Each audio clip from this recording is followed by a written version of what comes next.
ကိုကြီးတဲလေးလားကိုကြီးဝယ်ပေးမှာပေါ့ ရှင်ကဘာဆောက်ချိုးချိုးတာလဲနှအိုးမျက်နှုကြိုက်ကြီးရဲ့တုံးလုံးကဖုံးဆက်တာကိုကိုကြီးတဲလေးပါလေးနဲ့တော်တော်အငယ်နှောင်းလိုချင်တယ်ပေါ့လေ မင်းကတဝန်တိုတက်လို့တမင်စတာပါ မုံကိုတော့ဝေစားနိုင်တယ်အချစ်ကိုတော့ဝေမစားနိုင်ပါဘူးတော့ အဲမလေးစကားတက်နေလိုက်တာငါ့ကိုလည်းဘယ်သူမှမယူတော့ပါဘူး ယူမဲ့သူရှိလဲလိုက်သွားမတားဘူး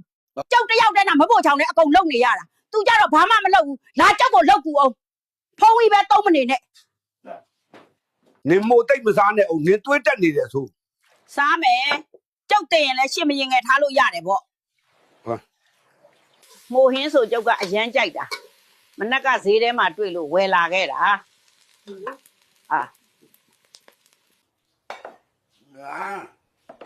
မိုဟင်းလေးနဲ့ထမင်းစားပါတော့မယ်လာစားကြပါအောင်